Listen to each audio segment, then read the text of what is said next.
جنہوں نے سنتیں پڑھ لیں وہ اندر آ جائیں۔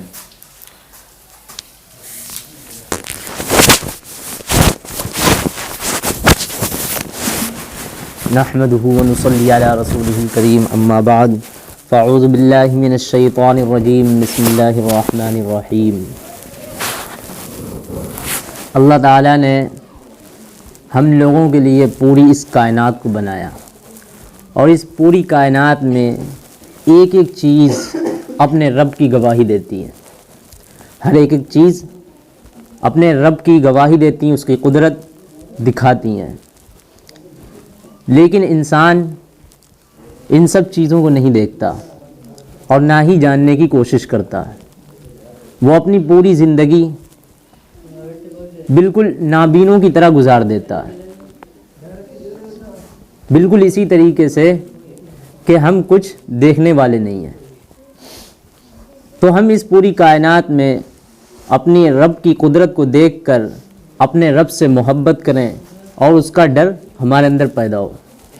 دیکھو، جب ایک انسان پیدا ہوتا ہے، جب بچہ ہوتا ہے، تو اسے جو ماں اس کو جنم دیتی ہے، اس بچے کو پتہ بھی نہیں ہوتا کہ یہ ہماری ماں ہے، لیکن دھیرے دھیرے اللہ اس کو ایسے راستے دکھاتا ہے، پھر وہ اسی سے ہی دودھ پیتا ہے، اس کی گود میں جاتا ہے، تو اس سے محبت ہونے لگتی ہے۔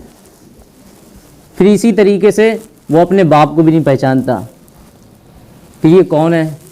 وہ آتا ہے اور اس کو گودی میں اٹھاتا ہے اور پھر چیز دلاتا ہے اور اس سے محبت کرتا ہے، لیکن اس بچے کو نہیں پتہ ہوتا۔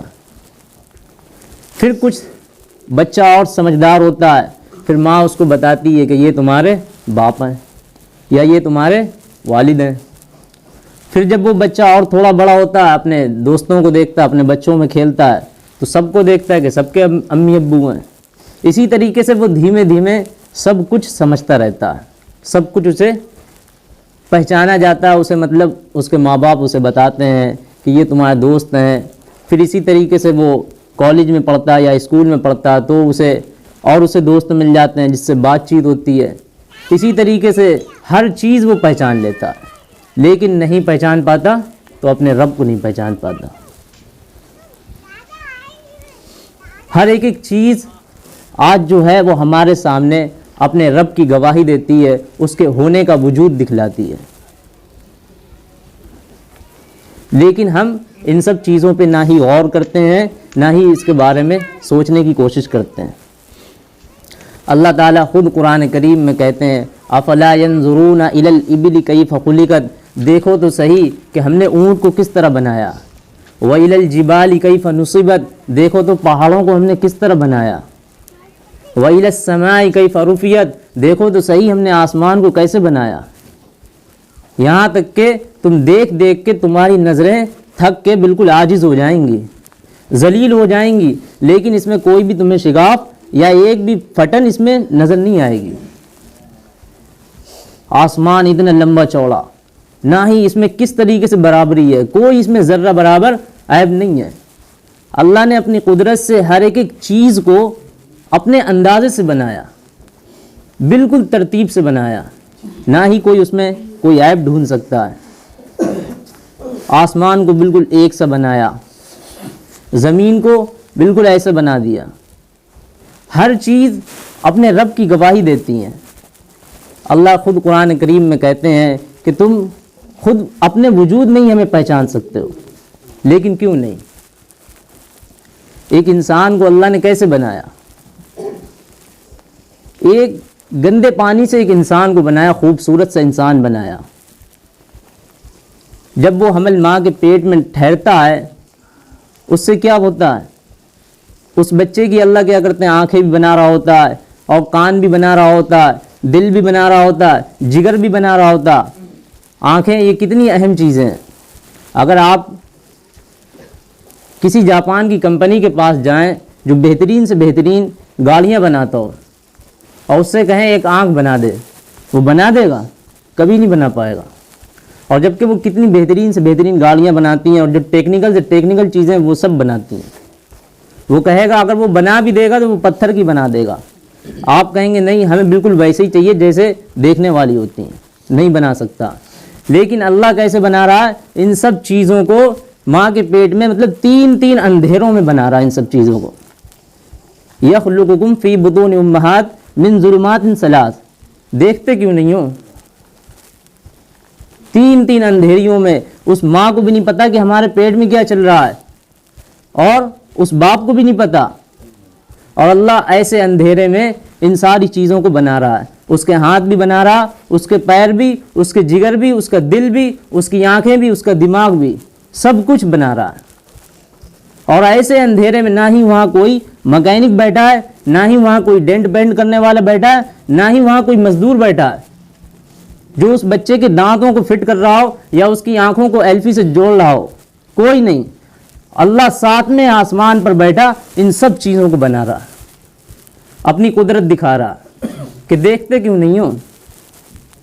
لیکن ہم اور آپ پوری زندگی ہر ایک چیز کو جاننے کی کوشش کرتے ہیں، یہ ہمارے دوست ہیں، یہ ہمارے احباب ہیں، یہ ہمارے ماں باپ ہیں، لیکن اس رب کو نہیں پہچان پاتے ہیں. ہر ایک چیز ذرہ ذرہ آج کیا کرتی ہے، اپنے رب کے ہونے کی وجود کی گواہی دیتی ہے.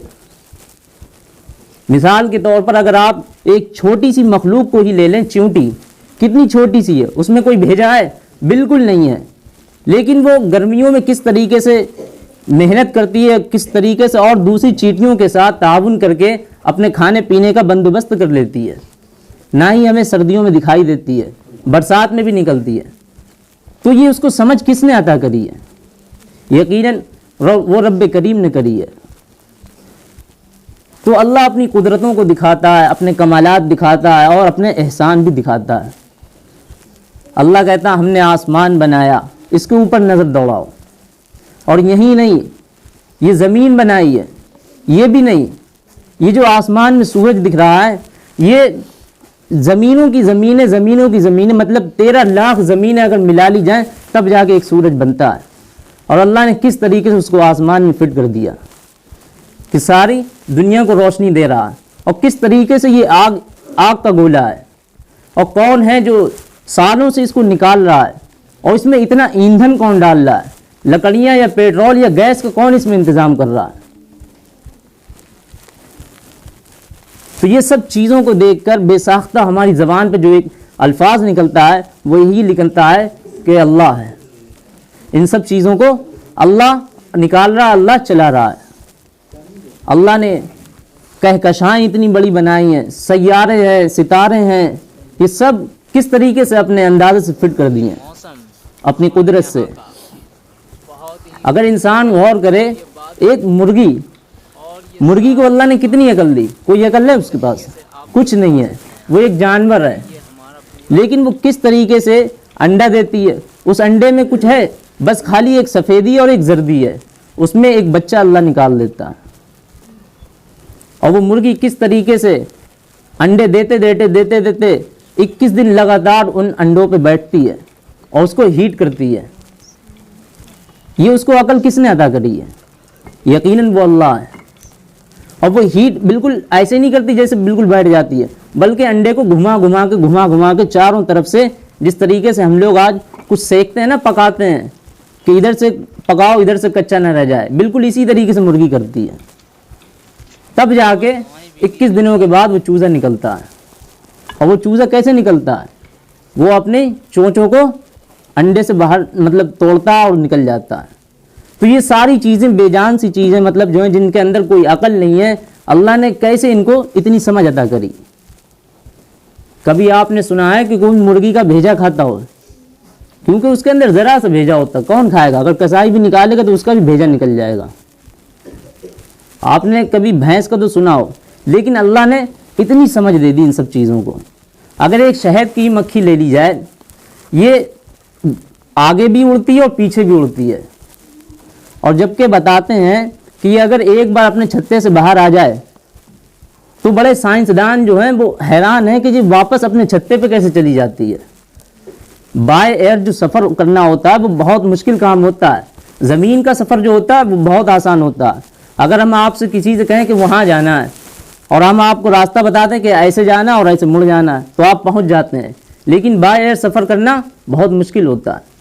تو اتنی سی چھوٹی سی مخلوق ہے شہد کی مکھی، اللہ نے اس کو